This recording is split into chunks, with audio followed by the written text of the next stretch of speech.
ঠিক আছে, তাহলে এখন আমরা শুরু করি। আমরা এখন ইনফরমেশন থিওরি অ্যান্ড কোডিং এর এই এক্সাম্পলগুলো দেখব। তো এক্সাম্পলটা অনেক ইম্পর্টেন্ট। তো যদি আমরা সাইড বাই সাইড একটা জিনিস লক্ষ্য করি, মানে কোশ্চেনটা যদি একটু দেখি, যে consider a random variable which has a uniform distribution over 32 outcomes. To identify an outcome, we need a label that takes on 32 different values. হ্যাঁ, তো দ্য এন্ট্রপি কাউন্ট করতে হবে। তো এন্ট্রপি কাউন্ট করার যেই ফর্মুলাটা আমরা জানি, সেটা তো নর্মালি জানি যে H of X is equal to minus summation. এটা হচ্ছে এখানে এক্স বিলংস টু, এক্স হচ্ছে alphabet, okay, P of X log P of x. এখানে দুইটা জিনিস, যে লগের বেস যদি 2 হয় তাহলে হচ্ছে বিটস, আর লগের বেস যদি ই হয় তাহলে হবে নেটস, আর ই হলে নেটস। তো বেশিরভাগ সময় আমরা বিটস দিয়ে করি, তো বিটস দিয়ে করব, অ্যান্ড লাস্টে যে আমাদেরকে বিটস এটা লিখতে হবে যে অ্যান্সার বিটস। ওকে, এখন এই জায়গাটা একটু ইম্পর্টেন্ট বোঝার জন্য যে আমরা একটা র্যান্ডম, এখানে কি বলছে যে র্যান্ডম ভ্যারিয়েবল নিচ্ছি। Okay, random variable which has a uniform distribution over 32 outcomes. হ্যাঁ, এখন এই অংশটা যদি আমরা লক্ষ্য করি, যে এই অংশটা যদি আমরা লক্ষ্য করি, হ্যাঁ, তাহলে আমরা একটা জিনিস দেখতে পাবো। এই অংশটা লক্ষ্য করলে সেটা হচ্ছে আমরা যেটা জানি যে সামেশন 1 2 করে এরকম এরকম করে আগাতে থাকবে, তাই না? মানে আমরা জানি 1 এর পর 2 হবে, 2 এর পর 3 হবে, 3 এর পর মানে 32 পর্যন্ত যাবে। এই জিনিসটা আমরা ম্যাথামেটিক্যালি জানি, বাট এইখানে জিনিসটা এইরকম হবে, জিনিসটা এইখানটাই এইরকম হবে, এখানে ম্যাথামেটিক্যালির মতো না। লাইক আমরা যদি এ বি সি এরকম করে জেড পর্যন্ত নেই, তাহলে আমাদের অ্যালফাবেট কয়টা আছে? 26। আমরা এ বি সি ডি এরপরে জেড পর্যন্ত নেওয়ার পর আমরা আরো 6টা যে কোনো অ্যালফাবেট নিলাম, like small A B C D E F. So capital আর স্মল মিলে যদি, তাহলে আমাদের এখানে টোটাল হবে 32টা। এটা এক্সাম্পলের জন্য বলছি আর কি, 32টা হলো। এখন আমরা যদি প্রথমবার এ নেই, এ, এই ছোট এ আসার পসিবিলিটিস কত? 1/32। আবার বলে দিই, প্রথমে আসা এই এটা আসার পসিবিলিটি হচ্ছে 1/32, কারণ আমাদের তো টোটাল 32 এখানে অ্যালফাবেটস আছে, তাই না? অ্যান্ড আমরা 32 এর মধ্যে একটাকে সিলেক্ট করবো একবারে, অ্যাট এ টাইম একটাকে। তো এই আসার পসিবিলিটি হচ্ছে 1/32। ওকে, দেন যদি আবার এই 32টার মধ্যে থেকে যদি এই বিটাকে নেই, এটা আসার পসিবিলিটিস কত? 1/32। সিম্পলি এইরকম না? এইটা হচ্ছে মেন, যে আমরা যদি এরকম ভাবে নেই তাহলে 1/32 করে আসবে। এখন আমরা যেই কোশ্চিনটা দেখলাম, যে আমাদের ছিল, আমরা যে কোশ্চিনটা দেখলাম আমাদের ছিল হচ্ছে টোটাল 32 আউটকামস, তাই না? আমাদের টোটাল 32 আউটকামস। 32 আউটকামস বলতে এখানে বোঝানো হচ্ছে যে প্রত্যেকবার একবার এই অ্যালফাবেটটা নিব, একবার এই অ্যালফাবেটটা নিব, একবার এই অ্যালফাবেটটা নিব, এইরকম। আমরা একটু ভালোভাবে যদি লিখে ফেলি, আই অথবা x is equal two 1, and এটা যাবে হচ্ছে 32 পর্যন্ত। পি অফ আই এক্সও দিতে পারি, and log P of I. Okay, তাহলে এই জিনিসটা হচ্ছে এইরকম, মাইনাস দিলাম, ঠিক আছে? মাইনাস দেওয়ার পর আমরা এই যে এটা আসার পসিবিলিটিস কত? 1/32 লগ 1/32 নিলাম, ঠিক আছে না? হ্যাঁ, ঠিক আছে, এটা এই দুইটা নিলাম। এখন এইরকম করে এইটা 1, এইটা 2, এইটা আসার পসিবিলিটিস। সো লাইক এটা হচ্ছে অ্যারে পড়েছিলাম, সেই অ্যারে এর মতো। হ্যাঁ, যে এই আই দ্বারা অ্যারের এই ইন্ডেক্স বোঝানো হচ্ছে, যে এটা এ অ্যান্ড এটার ভ্যালু হচ্ছে 1, এটা বি, এটার ভ্যালু হচ্ছে মানে এরকম 2, সো এই 1 2 করে প্রত্যেকবার যখন যাবে তাই 1/32 করেই আগাবে। ওকে, এটা নট লাইক এরকম, এটা কিন্তু খুবই ট্রেডিশনাল আমাদের মতো না যে আমরা প্রথমে 1/32 দিব, দেন পরের সামেশনে যেহেতু i এর মান 2 হয়ে যাবে তাহলে 2/32 দিব, দেন যোগ করতে করতে যাব, ওইরকম না। ওকে, তাহলে একটা জিনিস লক্ষ্য করি যদি আমরা, যে প্রত্যেকবার কিন্তু এই 1/32 আসছেই, তাই না? 1/32 এখন কতবার আসবে? এটা 32 বার আসবে। সো 1/32 যদি আমরা 32 বার এরকম করে যোগ করি, হ্যাঁ 32 বার যোগ করি, তাহলে দেখবো যে 32/32 ইজ ইকুয়াল টু 1। হ্যাঁ, সো টোটাল যদি আমরা এইটা থেকে প্রত্যেকটা মনে করো যে এটার পরে মাইনাসের পরে 1/32 লগ এটা আসবে। সো যদি আমরা প্রত্যেক সামেশনের এটা নিয়ে নেই, সাম করে ফেলি, মানে এক কথায় হচ্ছে যে লগ 1/32 যদি কমন নিয়ে নেই, মনে করো মাইনাস লগ 1/32 কমন নিচ্ছি আর এই সামেশনগুলো রেখে দিচ্ছি, তাহলে এই সামেশনগুলো রেখে দিলে কত হয়? এটা কিন্তু হচ্ছে, আমরা কিন্তু গুণ করছি, ঠিক আছে? আমরা সামেশনগুলো নিয়ে যেহেতু কমন নেওয়া মানে গুণ, কমন সবার থেকে মানে এই যোগগুলো করে, মানে এইটা কমন নিলাম and এই যোগগুলো করে ফেললাম, মাইনাস লগ 1/32টার সামনে কমন নিলাম অ্যান্ড এই যোগটা করতে থাকলাম, তাহলে এটার ভ্যালু আসবে 1। ওকে, ইন্টু 1 লগ এটা ইন্টু 1। এখন আমরা কি জানি, সরি বাঁকা হয়ে যাচ্ছে, আমরা জানি হচ্ছে মাইনাস দিলাম সামনে, লগ 1/32 তার মানে কি 32 ইনভার্স 32 টু দি পাওয়ার -1। ঠিক আছে, ঠিক আছে না? হ্যাঁ ঠিক আছে। এখন এই -1টা যদি লগের ক্ষেত্রে সামনে যাই তাহলে কত হবে? 1 মাইনাস মাইনাস, এটা তো সামনে চলে যাবে, minus into minus is equal to plus, so plus log 32। এখন আমরা যেহেতু এইটাকে 2 বেস কাউন্ট করি, log 2 base 2 to the power 5, 2 to the power 5 এর ভ্যালু হচ্ছে 32। সো আমরা এটাকে এরকম লিখতে পারি 5 log 2 to the power log 2 base 2।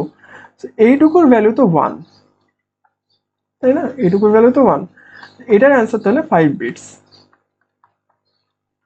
এটার অ্যান্সার 5 বিটস কি করে হলো? এইভাবে হলো, ঠিক আছে? সো আমাদের এই জিনিসটা শেষ।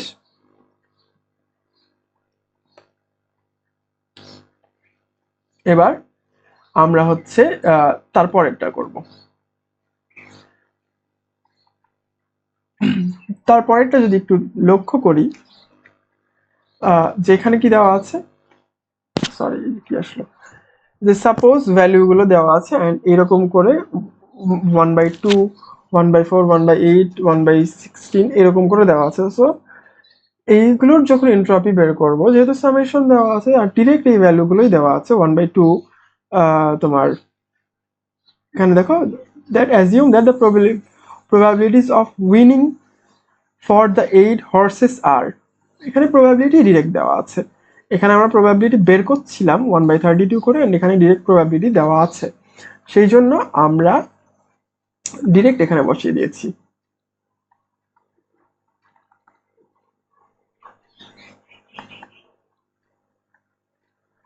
আমরা এখানে ডিরেক্ট এরা এখানে প্রবাবিলিটিটা বসিয়ে ফেলেছে। সো ডিরেক্ট প্রবাবিলিটি বসিয়ে ফেলার কারণে এই ইকুয়েশনই সম্পূর্ণ বসিয়ে দিয়েছে, বসিয়ে দিয়ে ক্যালকুলেশন করে ফেলেছে। আচ্ছা, এটা ক্যালকুলেটরও করতে পারো আবার সামনাসামনিও করতে পারো, যে log 2 base 2 is equal to half। তো এটা হচ্ছে এরকম। এখন এই দুইটা গেল, এবার একটা জিনিস, সেটা হচ্ছে কিছু জিনিস এর আগে বলেছিলাম বাট একটু ওইভাবে বলিনি।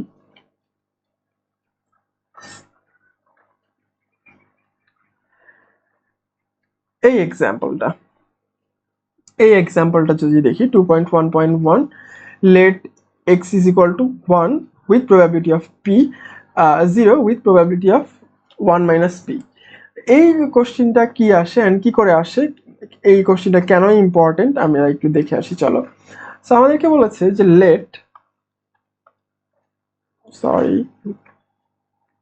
x is equal to 1 probability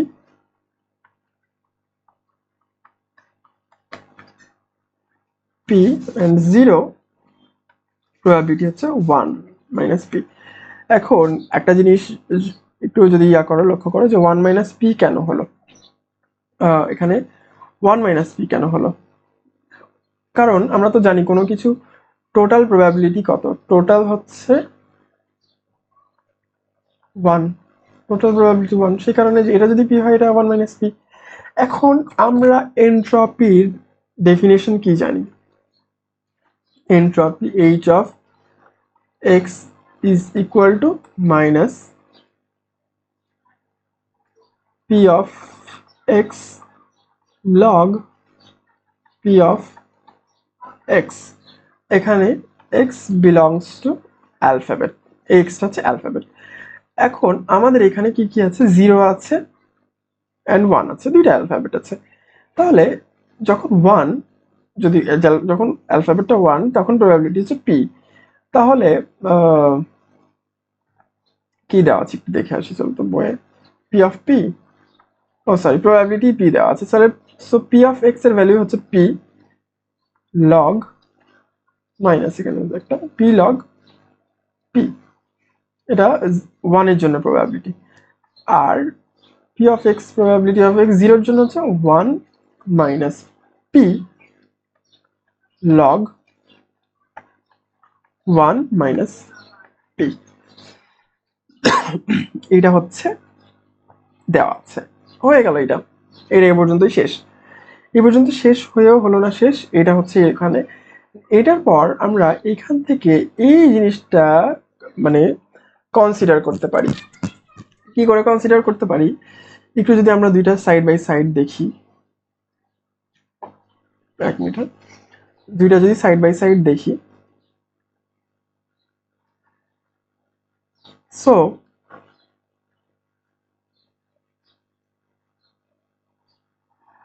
এখন আমাদের কোনো কিছু হওয়ার পসিবিলিটি, আমরা একটা জিনিস বলেছিলাম এইখান থেকে এইখানে হচ্ছে, এখানে বলছে যে p এর ভ্যালু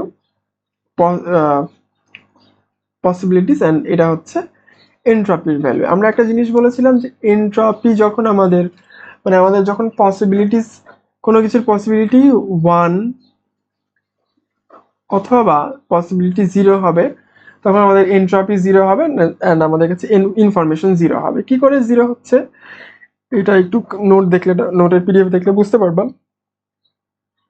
এখানে when যদি আমরা পসিবিলিটিস p ইকুয়ালস টু 0 নেই, ওকে, p ইকুয়ালস টু 0 নেই, তাহলে এটার ভ্যালু কত হয়, 0। এইটা এই p 0, তাহলে এই সম্পূর্ণ টার্মটাই 0, তাহলে বাকি থাকছে এই টার্মটা মানে 1 log 1। এখন যদি একটু আমরা লক্ষ্য করি log 2 বেস 1 এর ভ্যালু হচ্ছে 0, log 2 বেস 1 এর ভ্যালু 0। আবার when যদি কোনো সময় p ইকুয়ালস, তার মানে p0 মানে h of p0 এটা মিলে যাচ্ছে। আর আবার যদি আমরা কখনো p এর ভ্যালু 1 নেই, তাহলে এই জায়গাটা আসছে -1 log, এখানে 2 বেস, যেই বেসই 1 নাও 0 চলে আসবে, log এখানে 10 বেস 1 নিলেও 0 আসবে। 2 বেস 1 মাইনাস এইটা 1 minus 1 মানে তো 0, তার মানে এই সম্পূর্ণ টার্মটাই 0 হয়ে যাচ্ছে, এই টার্মটা ওভারঅল 0 হয়ে যাচ্ছে। আর log সামথিং বেস 1 এর ভ্যালু একটা বড় 0, সো 0। তারপরে p is equal to 1 সমানও 0, p is equal to 0 সমানও 0। এই থেকে আমরা যেটা দেখতে পেলাম, ঠিক আছে। এইখান থেকে দুইটা জিনিস আমরা লক্ষ্য করতে পারবো, সেটা হচ্ছে যে এখান থেকে দুইটা কোশ্চেন আসে যে এনট্রপি আনসার্টেনসি এন্ড ইনফরমেশনের মধ্যে কি রিলেশনটা কি। সো এখান থেকে আনসার্টেনসি আর রিলেশনের মধ্যে ইয়াটাও বলা যায়, এই গ্রাফটাও আসে মানে কোশ্চেনেই আসে বিবরণীর জন্য, মানে 2-3 মার্কের অ্যান্সার হিসাবে। এখন আমাদের এই কোশ্চেনটা হচ্ছে এইখানে হচ্ছে এই কোশ্চেনটাও যদি দেখো, এই কোশ্চেনটা আসছে ও হ্যাঁ, ভালো জিনিস। এই কোশ্চেনটা আমি একটু আলাদাভাবে দেখাতে চাই। হ্যাঁ, কোশ্চেনটা দেখাতে চাই। কোথায় আছে কোশ্চেন? ইনফরমেশন থিওরি কোডিং, কই? হ্যাঁ, এই তো, এই তো, এইটা হচ্ছে সেই কোশ্চেন। একটু যদি আমরা এই কোশ্চেনটা দেখি, লক্ষ্য করি, suppose in a message details the value of a random variable x defined by এটা probability x, capital x, x মানে হচ্ছে অ্যালফাবেট ইকুয়াল টু এক্স, আর এটা হচ্ছে তোমার প্রবাবিলিটি গুলো দেওয়া আছে 0.5, 0.25, 0.125, 0.125। এখন ডিফাইন বাই এটা, এখন বলতে find the entropy of the message, এই মেসেজটা এন্ট্রপি বের করতে হবে। এই কোশ্চেনটা যদি আসে তাহলে মানে ঘাবড়ানোর কিছুই নাই। এইটা আর এইটা কিন্তু সেমই কোশ্চেন। 0.5 মানে হচ্ছে 0.5, 1/4 মানে হচ্ছে 0.25, আর 0.25 এর অর্ধেক হচ্ছে মানে হচ্ছে 1/8 মানে হচ্ছে 0.125। হ্যাঁ, এই কোশ্চেনটাও কিন্তু এসেছে, সেম ভাবে আসেনি, বাট এসেছে, এই কোশ্চেনটাও এসেছে। এইটা যখন সলভ করব তখন কিন্তু এইরকম ভাবেই, যে যদি 3 মার্কের জন্য আসে এরকম ভাবে লিখি, তখন একটু ডিটেলসে কি করে লিখবো সেটা হচ্ছে, আমরা জানি H of X is equal to minus X belongs to alphabet, যেখানে আমাদের অ্যালফাবেট হচ্ছে A B C D, minus sorry minus P of X log P of X. ঠিক আছে, এখন এই অ্যালফাবেটগুলোর প্রবাবিলিটি তো দেওয়া আছে, সেটা হচ্ছে এইগুলো বা ওইখানে যেগুলো দেওয়া ছিল, তার মানে এইরকম যে মাইনাস এখানে যেরকম আছে minus half log half minus 1/4 log 1/4 minus, যেহেতু দুইটা 1/8 আছে 2 ইন্টু 1/8, দুইটা আছে তাই কমন নিয়ে নিলাম, লগ 1/8, এইটা এইটা 1/4। ঠিক আছে না, এরকম ভাবে হয়ে যাবে।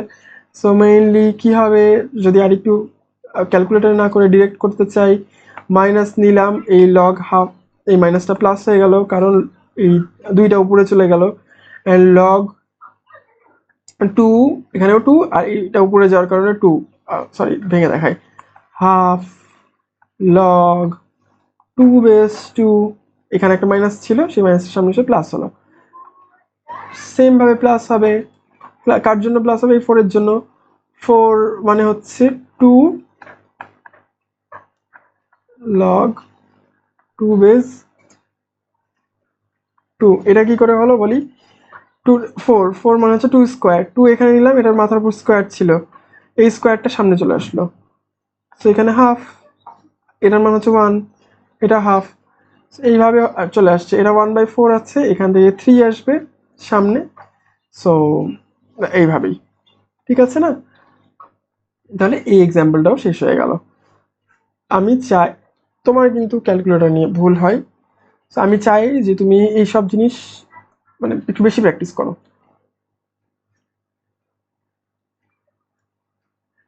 এইটা হচ্ছে গেল। এখন আর একটা লাস্টের অ্যান্সার আছে, সেটা সেটা দেখলেই শেষ। হ্যাঁ, এগুলা তো দেখেছো, আশা করি পারবা। এইটা so marginal distribution, marginal distribution বলছে, আমরা একটু লিখে নেই, 1 2 3 4। 1 এ কি আছে? 1/8, 1/16, 1/32, 1/32, 1/16, 1/8, 1/32, 1/32। Sorry.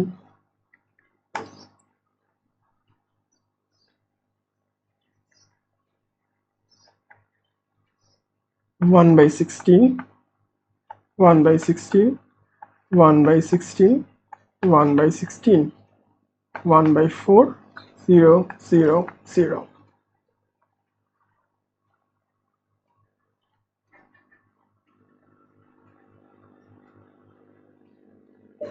1, 2, 3, 4.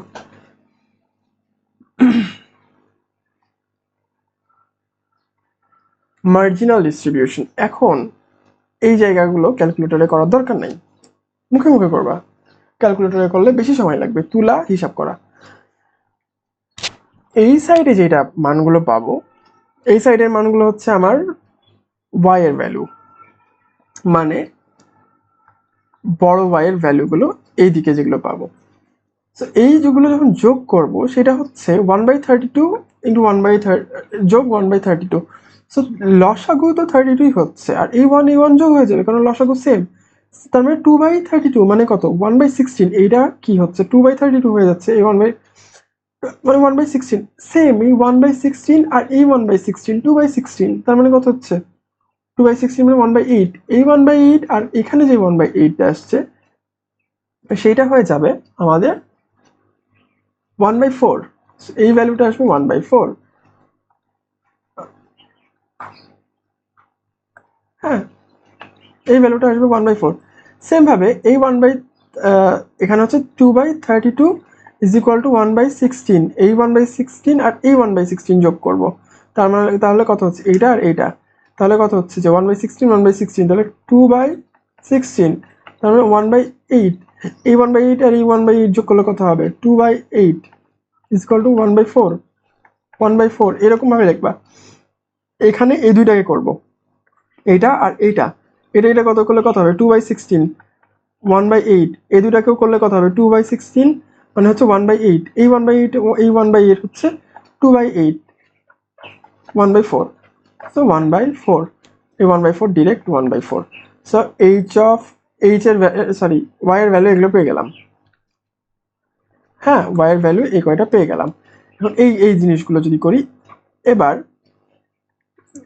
আমরা যদি লবের সাইড মানে এক্স এর জন্য করতে থাকি, তাহলে দেখো এই 1/16 আর এই 1/16 মানে হচ্ছে 2/16, মানে হচ্ছে 1/8। এই 1/8 এই 1/8 কত হচ্ছে? 1/4। তাহলে এই 1/8 and এই 1/8, 2/8 is equal to 1/4। এই 1/4 আর এই 1/4 is equal to 2/4। এটা আর এটা, তাহলে 2/4 মানে 1/2, হাফ হয়ে গেল। এই তো হাফ। সেম এইটা কত? 1/16, 1/16 is equal to 1/8। জানোই তো যেভাবে বললাম, 1/8 1/8 is equal to 1/4। 1/32 1/32 মানে 1/16, 1/16 1/16 is equal to 1/8। সেম হচ্ছে 1/32 1/32, 1/16 1/16 1/16 is equal to 1/8। এটা এটা আসলো। এখন একটা জিনিস বলে রাখি এইখানটাতে, এইটাতেও এটাও আসে। এইটাতে দেখো আমরা এইচ এক্স এর ভ্যালু পাচ্ছি, এখানটায় y এর ভ্যালুও পাচ্ছি। এইচ অফ এক্স এর ভ্যালু এই চারটা যোগ করলে যে 7/4 হয়, এটা আমরা জানি। কোথা থেকে জানলাম? এর আগের একটা যে অঙ্ক ছিল সেই অঙ্ক থেকে জেনেছি যে 7/4 হচ্ছে। হ্যাঁ, y এর ভ্যালুগুলো যোগ করলে কত হয়? এটা হচ্ছে 2, সেটাও বুঝতে পারলাম। বাট এই পোর্শনটা আমি মানে এই কেন এখান থেকে কি বের করছি আর এখান থেকে বাদ বাকি জিনিসগুলো কি করে আসছে সেইগুলো আমি বুঝতে পারছি না, তাই এই পর্যন্ত বের করাই ঠিক থাকলো। আর এটা বের করার জন্য ক্যালকুলেটর চাপার দরকার নেই। 1 2 3 4 প্রত্যেকবার 4 বার করে ক্যালকুলেটর টিপতে হবে, তার থেকে তুমি তাড়াতাড়ি মান বের করে ফেলতে পারবা। বাট হ্যাঁ, যদি তোমার মনে হয় যে না, ভুল হওয়ার পসিবিলিটিস আছে, তাহলে মানে রিস্ক নেওয়ারই দরকার নেই, ক্যালকুলেটরে করতে পারো। সো এটাই ছিল। আশা করি এখন ভয়েস রেকর্ড হয়েছে। আল্লাহ হাফিজ।